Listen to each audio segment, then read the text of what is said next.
Okay, let's talk about thrombophlebitis. But first, let's break down this word. We know that itis means inflammation, right? So what about phleb? Well, if you think about the word phlebotomy, it's referring to the veins. And then thrombo refers to a thrombus or a blood clot.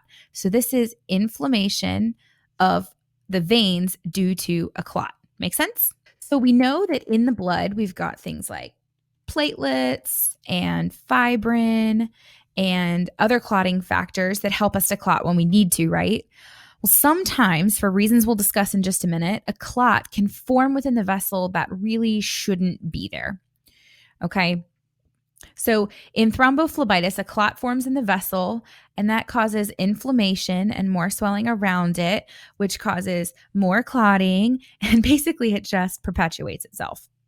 So the problem here is what can happen is part of this clot can actually break off, and it can travel and travel through the circulatory system. And the problem here is it is heading for the heart. So it could actually block one of these vessels, causing an MI. It could block one of the pulmonary vessels, causing a pulmonary embolism, or it could go up into the brain and cause a stroke. Okay, so we definitely want to manage this situation before this becomes a problem.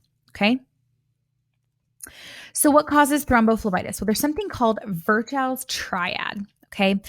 Virchow's triad tells us the three main things that create ideal conditions for clot formation. The first one is venous stasis.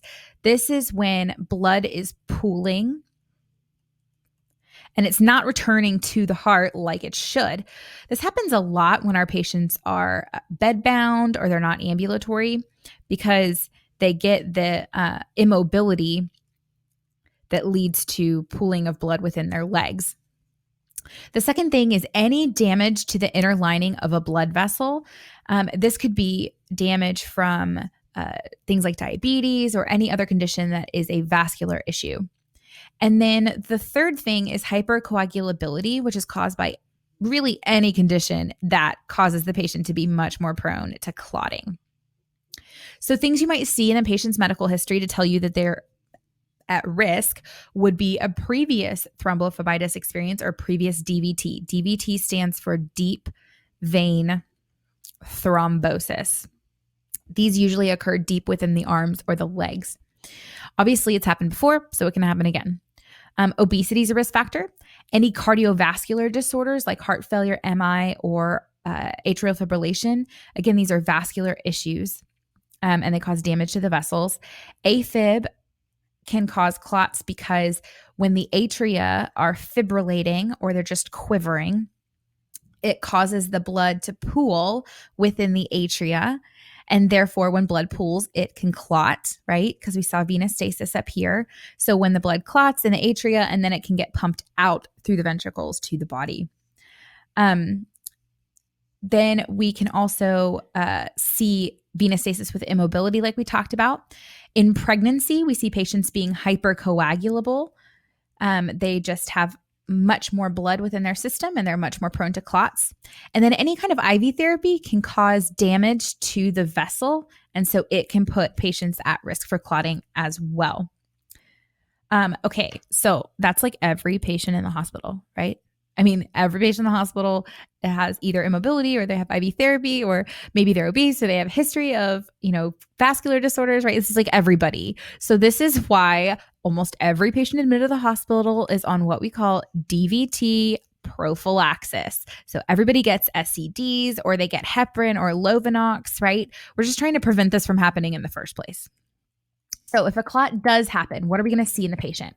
Well, first thing is symptoms are going to be unilateral on the affected side, meaning it only affects the side where the clot is or where the thrombophlebitis is. You can see here, this patient's right leg is much more swollen than their left leg. We see this swelling, edema. We see pain. We'll also see redness and warmth to their skin, as you can see here. And they'll probably be, warm to the touch and tender. Now, for years, they've been teaching Hohenstein. Hohenstein is pain with dorsiflexion of the foot. Okay. So you lift the toes back towards the head and it causes pain in their calf or behind their knee.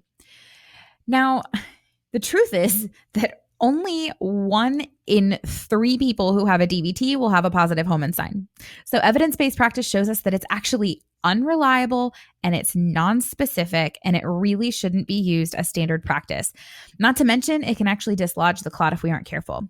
So instead, we'll confirm our clinical findings with an ultrasound or a D-dimer assay. Okay, that's a lab test that tells us whether or not clotting is present in the body. Now, I did my research on this because the question I always get is, yeah, but will it be on the NCLEX? Well, I checked on the NCSBN's website and I found this quote. Essentially, they're saying it's not reliable. We need to be sure to use the whole clinical picture. So I want you guys to know about it and know that it exists, but understand that it can't be your only sign, okay? So we've assessed the patient and now we've confirmed that they have a DVT. So what do we do? Well, the first thing you need to do as the nurse is actually to take off those SCDs and TED-HOs that we put on every single patient. We don't want to massage their legs.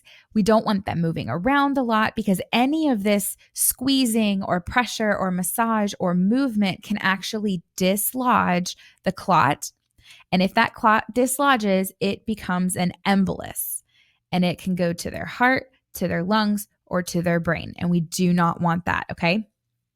Now, the other thing is we want to give the patient anticoagulants if they are allowed to have them. So a good example, we worked in a neuro ICU and patients would have a hemorrhagic stroke and then they would develop a DVT. So obviously we can't give anticoagulants to somebody who just had a hemorrhagic stroke. They just had a brain bleed. So if we do anticoagulate them, we'll usually start with a weight-based heparin drip because it's more titratable. We'll titrate it based on their PTT. And then we'll transition them to warfarin, which is PO. And this one's going to be IV. And with warfarin, we will monitor their PT and INR. Okay. Now, if we can't anticoagulate, again, like this hemorrhagic stroke patient, and sometimes even if we can, we'll do both, we will insert an IVC filter. So with an IVC filter, they will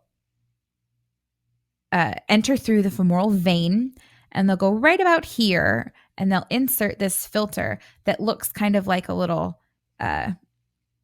basket. And it's a little claw with a filter. And so what happens is if any clots are trying to come through the vein, then they'll get stuck in this little filter and then they can't go past it. That's the purpose of an IVC filter. Typically, they're removed after a few weeks once the patient has good anticoagulation on board. So when it comes to nursing care for these patients, the top priorities are going to be perfusion, clotting, and comfort. In terms of perfusion, we want to assess distal pulses, as well as monitor for any signs of embolus to the heart, lungs, or brain. To address clotting, we're going to administer anticoagulants. We're also going to monitor the circumference of the leg so that we can notice if it's getting worse. And then we're going to encourage mobilization before they develop a clot, but we're going to encourage bed rest if they do develop one, okay? Again, we don't want to dislodge that clot. And then, of course, for comfort, we'll manage their pain with analgesics. Okay, so you'll see more of those nursing interventions and rationales in the outline and the care plan attached to this lesson, so make sure you check this out, but these are your top priorities. So remember, Virchow's triad tells us what puts patient at high risk for thrombophlebitis. It's venous stasis, vascular damage, and hypercoagulability. What we'll see when a patient does develop thrombophlebitis or a clot is unilateral findings just on the affected side. We'll see swelling, pain, warm skin, redness, tender to touch, possibly a positive Homan sign, but remember, this is not reliable and it really shouldn't be a standard of practice. Now, we want to prevent embolism in any patient who does develop thrombophlebitis, so we'll put them on bed rest. We will anticoagulate if we can, and we'll place an IVC filter for extra protection. Our nursing priorities are going to be perfusion, clotting, and comfort. And again, there's more interventions and rationales on the care plan attached to this lesson. Just remember that prevention is key.